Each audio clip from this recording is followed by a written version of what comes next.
Congressman Mike Gallagher joins us now. Congressman, or should I say, well, I guess it's early to say Mr. Chairman, so I'll just call you Congressman for now. You're the incoming chair of this new Select Committee on China. You say we're in the early stages of a new Cold War with China. Do you view China as an enemy of the United States? And what is your biggest priority for this new committee on day one of the new Congress? I view the Chinese Communist Party as an enemy of the United States, but it's important that we don't conflate the Chinese Communist Party and the Chinese people. I think that's absolutely critical to our long-term competition with China. And I view the CCP in some ways as an enemy of its own people. Look at the way in which Xi Jinping has repressed the nationwide protests surrounding his failed COVID-0 policies. Look at the way in which they've used some of the tools of totalitarian surveillance they're perfecting in Xinjiang province in a modern day concentration camp and exported that around the country to control the rest of their citizens. So it's important that we make that distinction constantly. And the most important thing we want to do as with this new select committee is make this a bipartisan effort. Speaker-elect McCarthy wants the Democrats to participate in this. He wants this to be serious. And to the extent possible, we want to identify where Congress can speak with one voice when it comes to the policy that best positions us to win this long-term competition with the CCP. So the U.S. Senate just voted unanimously to ban TikTok from government phones. TikTok is a popular app that is from China. You have a bill to ban TikTok completely nationally over its ties to China and because of national security risks. For the 100 million TikTok users in the U.S., including two-thirds of teenagers, including two teenagers I know very well, what information could the Chinese government be collecting about them, and should they delete that app? They should, and I recognize, particularly as a younger member of Congress, this will make me very unpopular with your teenagers and many others. But the fundamental problem is this, Jake.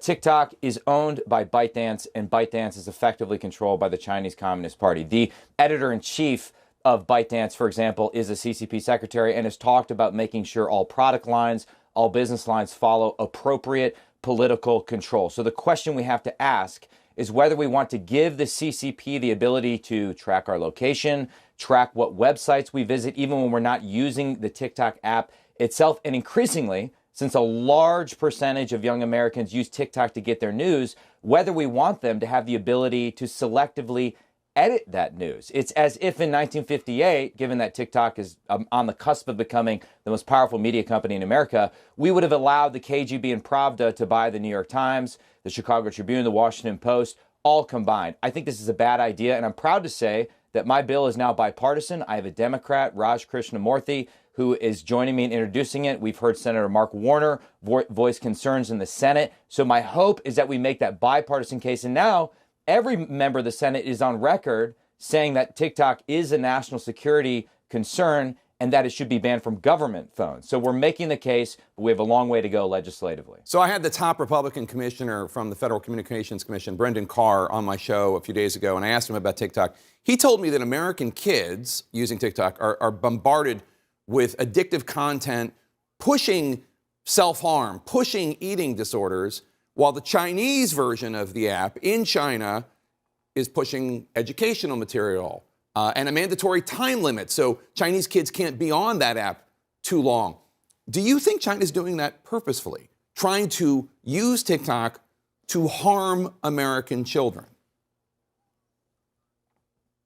The short answer is we don't know, but Brendan Carr has called it digital fentanyl, and I think that comparison is apt for two reasons. One, as he points out, it's highly addictive, highly destructive. It's increasing the loneliness, isolation, and rising rates of suicide and depression we're seeing among America's youth. And also, like actual fentanyl, ultimately you can trace it back to China. The precursor chemicals for fentanyl come from China, of course. So I think it's a very good comparison by FCC Commissioner Brendan Carr. And that's one of the many reasons why we need to take bipartisan action to ban it. And as I said before, the ability to edit the news, I just think, is a massive tool and weapon that we don't want to give the CCP. The other thing is this: whether or not they're doing it intentionally, there's another asymmetry in our relationship. Chinese propagandists, Chinese wolf warrior diplomats are all over our social media companies Twitter, Facebook, spreading dangerous lies about the United States, attacking us, while at the same time, they deny their own citizens in China access to those very same technology platforms. That doesn't make sense. That's not a reciprocal relationship. So one thing I've encouraged Twitter executives to do is to apply a standard that says if you deny your citizens access, we won't allow you access to our platform to spread dangerous lies. There's all sorts of ways we can get at the information competition, the ideological competition. That's an essential part of winning this new Cold War. I have to ask you, Republican leader Kevin McCarthy still, as of right now, does not seem to have the 218 votes he needs to become Speaker. It looks as though this delay is going to muck up committees such as yours getting up and running. The Wall Street Journal editorial board, usually pretty friendly to Republicans, said, quote, too many House Republicans are too dim-witted to understand the uses of power and how to wield it. They'd rather rage against the machine to no useful effect, unquote. Is this internal fight hurting your party's ability to govern even before you take over?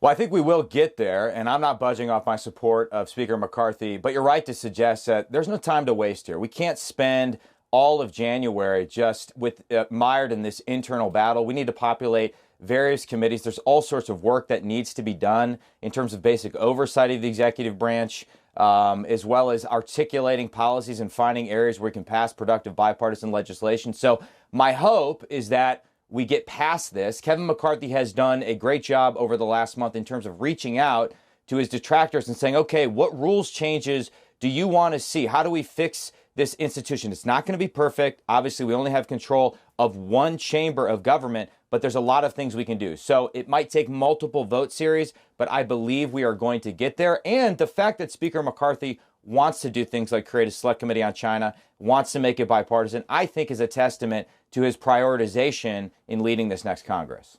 All right.